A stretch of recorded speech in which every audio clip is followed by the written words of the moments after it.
ഇന്നാണ് നമ്മുടെ യൂസുവിന്റെ ഒക്കെ വരവ് അവിടേക്ക്. യൂസു അല്ല കോയെ, നൗസു ആണ്. നൗസു രണ്ട് വാക്ക് പറയും. ബുക്കുന്ന ഒഴിവാക്കിയവരോട് ഞങ്ങൾക്ക് ചോദിക്കാനുള്ളത്, ഈ ചോദ്യത്തിന് വഹാബിക്ക് എന്തിന് അവസരം നൽകി? നിങ്ങൾക്ക് അതിൽ വിശ്വാസല്ലേ? എന്തിനാ ഈ വഹാബിക്ക് അവസരം നൽകിയ നിങ്ങള്? ഈ നൗസുവിന് കൊടുത്താ പോരാ അവസരം? അതോ വിശ്വാസമില്ലാത്ത പലരെയും ഭയപ്പെട്ടുകൊണ്ടാണോ നിങ്ങൾ ഇതിൽ നിന്ന് ഒഴിവാക്കിയത്? നിങ്ങൾ നൗസുവിനേറ്റ് പേടിച്ചോ? നൗസു കവലകളായ കവലകളിൽ മുഴുവനും വിടൽ മെയ്തുവിന്റെ മാതിരി നടക്കുക കൊണ്ട് നൗസുവിനേറ്റ് പേടിച്ചോ? അതാ നൗസു ചോദിക്കണത്. അപ്പോഴാണ് പിന്നെ മറുപടി. എന്താ മറുപടി എന്നറിയോ? അത് ഞങ്ങളെ ഉസ്താദിന്റെ ആദ്യകാലത്തുള്ള ചില സംഭവങ്ങളാണ് ആത്മകഥയിൽ പറഞ്ഞിട്ടുള്ളത്. അത് ശരി, ആദ്യ കാലഘട്ടത്തിലുള്ള കാര്യമാണ് പറഞ്ഞിരിക്കണെന്ന് നൗസുവിന് തന്നെ മനസ്സിലായിക്കണില്ലേ? എന്നാ മതി, എന്നാ പറയതാലും 40 കൊല്ലം മുമ്പുള്ള സംഭവങ്ങളാണ്. 62-ലാണ് എന്റെ ഗൾഫ് യാത്ര സൗദിയിലേക്ക്. 40 കൊല്ലം മുമ്പ് പറയുന്നതാണ് എന്ന് ഉസ്താദ് പറഞ്ഞിട്ടുണ്ട്. അതിൽ എന്താ പറഞ്ഞത്? ആത്മകഥ എന്ന പോലെ ഇത് മറ്റു പലരുടെയും ജീവചരിത്രം കൂടിയാണ്. ഇന്ന് കാണുന്ന രീതിയിലുള്ള പൊതുപ്രവർത്തനങ്ങളിൽ സജീവമാകുന്നതിന് മുമ്പുള്ള എന്റെ ജീവിതത്തിന്റെ ആദ്യകാലങ്ങളാണ് പ്രധാനമായും പ്രതിപാദിച്ചു പോകുന്നത്. ചില പിൽക്കാല സംഭവങ്ങളിലേക്കും സന്ദർഭോചിതമായി എത്തി നോക്കുന്നുണ്ട്. വ്യക്തിപരമായ ഓർമ്മകൾ എന്നതിനേക്കാളേറെ ഞാൻ ഭാഗവാക്കായ സ്ഥാപനങ്ങളുടെയും സംഘടനകളുടെയും കൂടി ഓർമ്മകളാണവ. അവ മറ്റൊരിക്കൽ പറയാം. ഓൻ തന്നെ ഉസ്താദേ, ഏതായാലും AP ഉസ്താദിൻ്റെ ആത്മകഥ AP ഉസ്താദിൻ്റെ അനുയായികൾ വായിച്ചതിനേക്കാൾ ഏറ്റവും കൂടുതൽ തിരിച്ചും മറിച്ചും കുഞ്ഞേമും സമതും വായിച്ചു. ഏതായാലും അപ്പൊ ഇതെന്താ പറഞ്ഞെന്നറിയോ? ഞങ്ങളെ ഉസ്താദിന്റെ ആദ്യത്തെ ചില കാര്യങ്ങളാണ് പറഞ്ഞത്, പ്രധാനമായും പറഞ്ഞത്. അതേ സമയത്ത് ഇതിലെന്തൊക്കെ പറഞ്ഞു എന്ന് ഇതൊന്ന് മറിച്ചു നോക്കിയാൽ ഇവൻ്റെ ആ ചിറിക്ക് നോക്കുകയാണെങ്കിൽ പിന്നെ മറ്റേ ജാമ്യത്തെ ടീച്ചറെ മാതിരി തന്നെ അല്ലേ ആ ചിറി, അല്ലേ? മനസ്സിലാകും. ആദ്യം ഉസ്താദ് ഒന്ന് പറയട്ടെ, ഇത് ഏതു മുതൽ ഏതുവരെയുള്ള സംഭവമാണ് ഇത് പ്രകാശന ചടങ്ങിൽ പറയുന്ന. ആദ്യം ഒന്ന് കേൾക്കാം. ഇപ്പോൾ AP ഉസ്താദിനെ പോസ്റ്റ്മോർട്ടം ചെയ്യാൻ ഇറങ്ങിയിരിക്കുന്നത് കേട്ടോ. പൊന്നാര കുഞ്ഞോ, നൗസോ, കുരുവട്ടോ, കയ്യൂല മോനെ, കയ്യൂല. അതിന് എൻ്റെ 1000 ജന്മം ജനിച്ചാലും തീവില. എനിക്ക് AP ഉസ്താദിനൊന്നും പോസ്റ്റ്മോർട്ടം ചെയ്തുകൊണ്ട് സംസാരിക്കാനാവൂല. എന്നെക്കൊണ്ട് അന്നിലും വലിയ വലിയ പിന്നെ ത്വരീഖത്തിൻ്റെ ഷെയ്ഖന്മാർ പോയിരുന്നു, എന്നിട്ട് സാധിച്ചിട്ടില്ല. ഒരു കാലഘട്ടത്തിൽ ശംസുൽ ഉലമ ഉള്ള കാലഘട്ടത്തിൽ മുസ്തഫൽ ഫൈസിയെ സംബന്ധിച്ച് ശംസുൽ ഉലമ പറഞ്ഞ് ഇനിയൊരു ശംസുൽ ഉലമ വരികയാണെങ്കിൽ മുസ്തഫയാണെന്ന് പറഞ്ഞു. ആ മുസ്തഫൽ ഫൈസി പോയിട്ടും ഇവിടെ ഒന്നും സംഭവിച്ചിട്ടില്ല. എന്നിട്ടാ പിന്നെ 4-ാം കോലായി കിടക്കണ എജ്ജ് പോയ അവിടെ സംഭവിക്കണത്. വന്ന് കാണുമ്പോൾ ചോദിക്കുന്ന ചോദ്യത്തിന് മറുപടിയായി എൻ്റെ ജീവിതത്തിലെ ചെറുപ്പകാലം മുതൽ ഉള്ള സംഭവങ്ങൾ ഞാൻ പറഞ്ഞിട്ടുള്ളതാണ്. ചിലപ്പോൾ ചെറുപ്പകാലത്ത് നടന്ന പ്രത്യേക സംഭവങ്ങൾ പറയാൻ വിട്ടുപോയിട്ടുമുണ്ടാകാം. ഏതാണ്ട് എൻ്റെ ഒരു 10 വയസ്സ് മുതൽ ഉള്ളതായിരിക്കാം ഞാൻ പറഞ്ഞിട്ടുണ്ടാവുക. ഇന്ന് 85 വയസ്സായ എനിക്ക് 10 വയസ്സ് മുതൽ 85 വയസ്സുവരെയുള്ള ജീവിതത്തെയാണ് ഇതിൽ കുറിച്ചിട്ടുള്ളത്.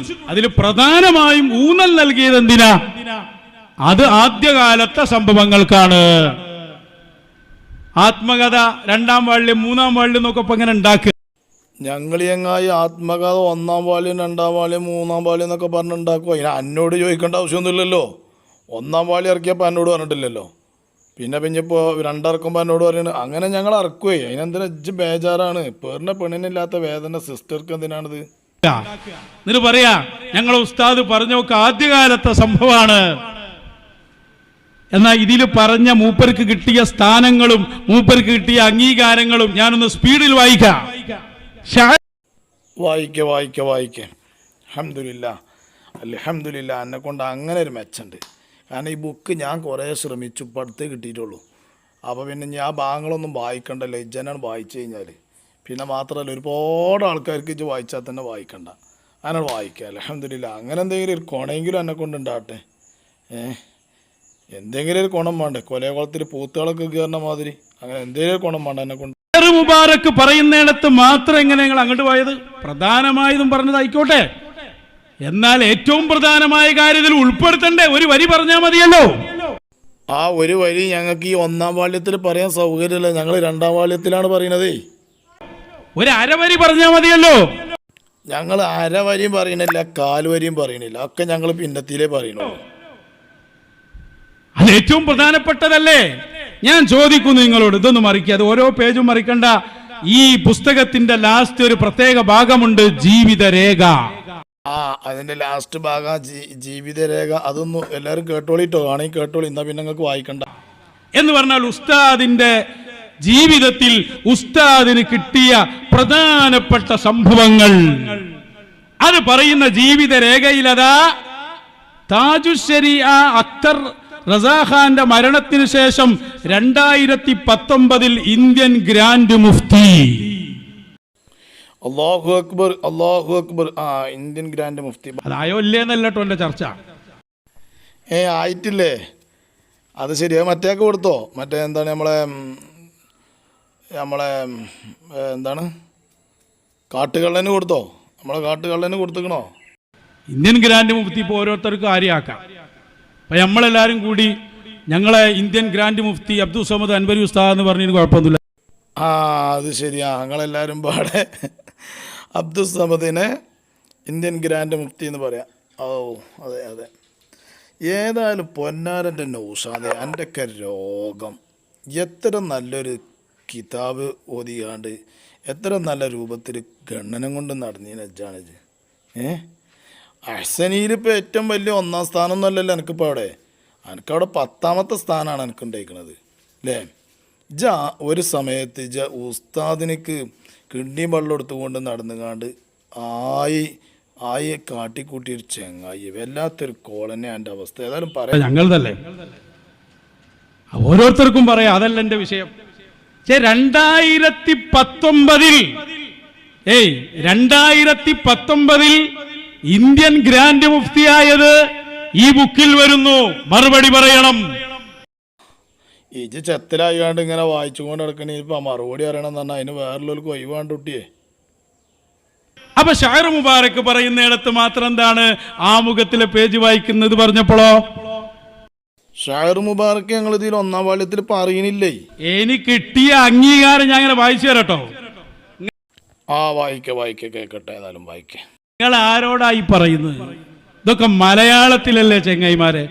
ഇതിൽ പ്രധാനമായും 40 കൊല്ലം മുമ്പുള്ളതാണ് എന്ന് പറഞ്ഞാൽ അതിപ്രധാനമായ അല്ല ചോദിക്കട്ടെ, എനിക്ക് ഒന്നുണ്ടോ? ഒന്നുമില്ലാതെയാണ് ഇപ്പൊ എടുത്തിക്കണത്. ഒന്നൊക്കെ വേണം കേട്ടോ. ജാതി കളി കളിക്കല്ലേ കാര്യങ്ങളെ വിടാന്നാണോ നിങ്ങൾ മനസ്സിലാക്കിയത്? ഇതാ ഞാൻ മൂപ്പർ കിട്ടിയ അംഗീകാരം ഇങ്ങനെ വായിക്കാം. ഇത് ബുക്കിൽ തന്നെ വായിക്കണം, ഞാനതിൽ പേജൊന്നും ചേർത്ത് കൊടുത്തിട്ടില്ല. അങ്ങനെ ചേർത്ത് കൊടുക്കാനുള്ള രോമൊന്നും എൻ്റെ മേത്തില്ല, അതിന് മാത്രമുള്ള കഴിവൊന്നും എനിക്കില്ല. പാവപ്പെട്ട പ്രവർത്തകരെ പറ്റിക്കാൻ വേണ്ടി എന്തെങ്കിലും ഒരു ഉടായിപ്പേറ്റ് വരും. ഇതിൽ പറഞ്ഞ സംഭവം ഒന്ന് കണ്ടാൽ അതുപോലെ കേട്ടോളൂ. Ras Al Khaimah Islamic academy award UAE 1992. 40 കൊല്ലം മുമ്പുള്ളതാണോ ഇപ്പുറമുള്ളതാണോ എന്ന് ശരിക്കും ചിന്തിച്ചോളി. 92. അതൊന്നും പറയണ്ട. ഹക്കീം അസരിയുടെ ഇണകൾ എന്ന് പറഞ്ഞ് പ്രത്യേകം പറയുന്നുണ്ട്. ഈ അടുത്തുള്ളവരെ ഇതിൽ പേരുണ്ട്. അപ്പതൊന്നും ബാധകല്ല. അതിൽ ഏത് ചേർക്കണം, എന്ത് ചേർക്കണം, എവിടൊക്കെ ചേർക്കണം, എപ്പോൾ ചേർക്കണം എന്നുള്ളത് അത് ഞങ്ങൾ തീരുമാനിക്കും മോനെ. ഹോസ്പിറ്റലിൽ കിടന്ന സംഭവം പറയുന്നുണ്ട്, അവിടെയും ബാധകല്ല. 92 അവാർഡ് പറഞ്ഞുട്ടോ. ഇനി കേട്ടോളൂ. ഇന്ത്യൻ ഇസ്ലാമിക് സെന്റർ അവാർഡ് 2000 ഒന്നുകൂടി പുറത്തേക്ക് വന്നു. ഞാൻ അതിന്റെ വർഷത്തിന്റെ കണക്കനുസരിച്ച് വായിക്കാണ്. എനിക്ക് പണ്ട് ആൾക്കാരൊക്കെ പറയുന്നുണ്ട്, എനിക്ക് ഉള്ളിക്ക് തൂറാൻ പോയി കൂടെ ചങ്ങായി എന്ന് ചോദിക്കും. എന്നതുപോലത്തെ പറച്ചിലാണ് എന്നോടൊക്കെ ഇതിനൊക്കെ മറുപടി. അതെനിക്ക് വർത്താനോ ചെങ്ങായി? അതിന് ആ ബുക്ക് ഞങ്ങളെ നേതാവ് ഇറക്കിയതാണ്. അറിയെനിക്ക് വർത്താനം. ഞങ്ങളെ നേതാവ് സുൽത്താനുൽ ഉലമ കാന്തപുരം ഉസ്താദ് അവറുകൾ ഇറക്കിയതാണ്. അതിൽ എവിടെ എന്തൊക്കെ ചേർക്കണം, എന്തൊക്കെ കൊടുക്കണം. ചിലത് ഞങ്ങൾ കൊടുക്കും, ചിലത് കൊടുക്കൂല, ചിലത് ഫസ്റ്റ് കൊടുക്കും, ചിലത് ലാസ്റ്റ് കൊടുക്കും. ചിലത് ഞങ്ങൾ ആമുഖത്ത് കൊടുക്കും, ചിലത് ആമുഖത്ത് കൊടുക്കൂല. ഇങ്ങനെ പലതും ഞങ്ങൾ ചെയ്യും. അതിനെന്തിനാ അനക്കിത്ര വേദനാന്ന്? ഇജ്ജെന്തിനത്ര ബേജാറാണ്? ഇജ്ജെന്തിനാ ബേജാറാണ്? ഇജ്ജിപ്പോൾ വിടൽ മെയ്തു നടക്കണ മാതിരി നല്ല മൈക്കും വാങ്ങിയാണ്. നല്ല 2 മൈക്കുണ്ട് ഏതായാലും എൻ്റെ അടുത്ത് കേട്ടോ. അത് അതിൽ നമ്മൾ സമ്മതിച്ചു. നല്ല മൈക്ക് എൻ്റെ അടുത്തുണ്ട്. എന്നിട്ട് അതേറ്റ് ഇങ്ങനെ നടന്നിട്ട് കവലകളായ കവലകളിൽ ഇങ്ങനെ നടന്ന് ഹോ ഹൂ എന്ന് പറഞ്ഞിട്ട് 4 ഒച്ച അങ്ങോട്ട് ഇടുക. അപ്പോൾ എൻ്റെ പൂതി ഇതൊക്കെ പാടെ ഈ ആൾക്കാരൊക്കെ പാടെ നിട്ടുകയാണ്. ഈ ആളുകൾ ഒറ്റൊന്ന് ആ പരിസരത്ത് ഉള്ളവരുണ്ടാവില്ല. അപ്പോൾ ഇന്നലെ വൈലത്തൂർ നടന്ന പരിപാടിയിൽ നോക്കുമ്പോൾ ആ പരിസരത്തുള്ള ഒറ്റൊന്നും ആ മുന്നിലിരിക്കണില്ല. ഒറ്റൊന്നില്ല. ഒറ്റൊന്നില്ല. പിന്നെ എങ്ങനെ? അപ്പോൾ എവിടുന്നെങ്കിലുമൊക്കെ കൊടുന്ന ആൾക്കാരെ മുന്നിലിരുത്തിയാണ്ട് ഇങ്ങനെ കുടുകൂട് പറഞ്ഞിട്ട് എന്താ കാര്യം? അതിലൊന്നും വലിയ കാര്യമില്ല. ഉസ്താദുമാരെ അംഗീകരിച്ച് നല്ല മട്ടത്തിന് റാഹത്തോടു കൂടെ പോകാനുള്ള ശ്രമം നടത്തിയാൽ അത് ദുനിയാവിലും ആഖിറത്തിലും വിജയിക്കും. അതല്ലാതെ വെറുതെ എങ്ങനെ 3-4 മൂല്യന്മാരെയും കൂട്ടിയാണ്ട് വിടൽ മെയ്തു നടക്കണ മാതിരി നടന്നിട്ട് അങ്ങോട്ട് അലോക്കിൻ്റെ ഒച്ചിട്ടുകാണ്ട് അങ്ങോട്ട് പേടിപ്പിച്ചിട്ട് വലിയ കാര്യമൊന്നുമില്ല. അതിലൊന്നും ഇപ്പം ഒന്ന് വിലപ്പോയില്ല. അങ്ങനെ പോയിരുന്നു. കാരണം വെച്ചാൽ അന്ന് ഒതുക്കുങ്ങ പഠിച്ചിരുന്ന സമയത്തേ ഓക്കെ സുലൈമാൻ ഉസ്താദിനെ കാണണമെങ്കിൽ എന്നെ കാണണ്ടീനു ആദ്യം. ഓർമ്മയുണ്ട് എനിക്കത്. സുലൈമാൻ ഉസ്താദിനെ കാണണമെങ്കിൽ എന്നെ കാണണം. അങ്ങനത്തെ അതുണ്ടായിരുന്നു എനിക്ക്. ഇജിപ്പോൾ അതൊക്കെ ഇട്ടെറിഞ്ഞ് പോയാണ്ട് ഇപ്പോൾ നമ്മളെ കാട്ടുകള്ളൻ്റെ ഒപ്പം കൂടിയിട്ട് കാട്ടുകള്ളനെ കാണണമെങ്കിൽ ഇപ്പം ഞാൻ എന്നെ കാണണം. അങ്ങനെ ആക്കിയിരിക്കണത്. കാട്ടുകള്ളൻ്റെ വലിയ ഷെയ്ഖുൽ മശായിഖ് ആക്കിയാണ്ടാണ് ഇപ്പം പോണത്. ഏതായാലും അതിൻ്റെയൊക്കെ ഒരു കഥ, വല്ലാത്ത കഥ. ഈ സ്റ്റേജ് ഇങ്ങനെ കെട്ടുമ്പോൾ അവിടെയൊക്കെ 2 ഹദീസും ആയത്തും ഓതിയാണ്ട് വയലു പറഞ്ഞു കൊടുക്കുകയാണെന്ന് വെച്ചാൽ ജനങ്ങൾക്ക് തിരിയും. അതിന് പകരം ഈ പേരോട് ഉസ്താദിനെ അങ്ങനെ തിന്നുകൊണ്ട് എടുക്കുക. പേരോട് ഉസ്താദിനെ പറ്റി തിന്നണ എന്താണെന്ന് ഇപ്പോൾ എല്ലാവർക്കും അറിയാം. പൊന്മള ഉസ്താദിനും തിന്നണ എന്താണെന്ന് എല്ലാവർക്കും അറിയാം. അന്നെ പേരോട് ഉസ്താദും പൊന്മള ഉസ്താദുമാണ് സംഘടനയിൽ നിന്ന് 2013 എടുത്തിനെറിഞ്ഞത്. അന്ന് SYSൻ്റെ പ്രസിഡന്റ് പൊന്മള ഉസ്താദും സെക്രട്ടറി പേരോട് ഉസ്താദുമാണ്. അങ്ങനെ ഓല് 2 ആളുമാണ് അന്നെന്ത് ചെയ്ത് സംഘടനയിൽ നിന്ന് പുറത്താക്കിയത്. ആ ഈറയാണ് എനിക്ക്, ആ ദേഷ്യം. അത് എന്താണെങ്കിലും ഓരും ഏത് ഭാഗത്തേക്കാണ് ബാത്റൂമിൽ തിരിഞ്ഞിരിക്കണമെന്ന് വെച്ച് നോക്കുന്നത്. എന്നിട്ട് അവിടെ വെച്ചിട്ട് അക്കാലിൽ വെച്ചിട്ട് പറയണമെന്നാണ് എൻ്റെ താല്പര്യം. അതെന്തുകൊണ്ടാണ്? ഓലെന്നെ പുറത്താക്കി എന്നുള്ള ഒറ്റ കാരണമാണ്. പിന്നെ ഇപ്പോൾ എന്ത് ചെയ്തു? പിന്നെ കുറേ അതിൻ്റെ ഒപ്പം നടന്നു നോക്കി. AP ഉസ്താദിനെയും സുലൈമാൻ ഉസ്താദിനെയും പൊന്തിച്ച് പറഞ്ഞ് ഇവരെ കൊച്ചാക്കിയാണ്ട് പറഞ്ഞുകൊണ്ട് നടന്നു നോക്കി. എന്നിട്ടും വിജയിക്കണില്ല എന്ന് കണ്ടപ്പോൾ ഇപ്പം എൻ്റെ ഫോട്ടോ ഷംസുൽ ഉലമ EK ഉസ്താദിൻ്റെ ഫോട്ടോ വെച്ചിട്ട് ആ ഫോട്ടത്തിനോടൊപ്പം വെച്ചിട്ട് ഇങ്ങനെ വരിക.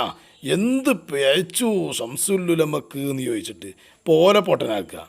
ഓലും നല്ല ബുദ്ധിയുള്ള കുട്ടികളാണ്. SKSFൻ്റെ ആൾക്കാരും നല്ല ബുദ്ധിയുള്ളവരാ. ഒറ്റൊന്ന് വരൂല എൻ്റെ ഒപ്പം.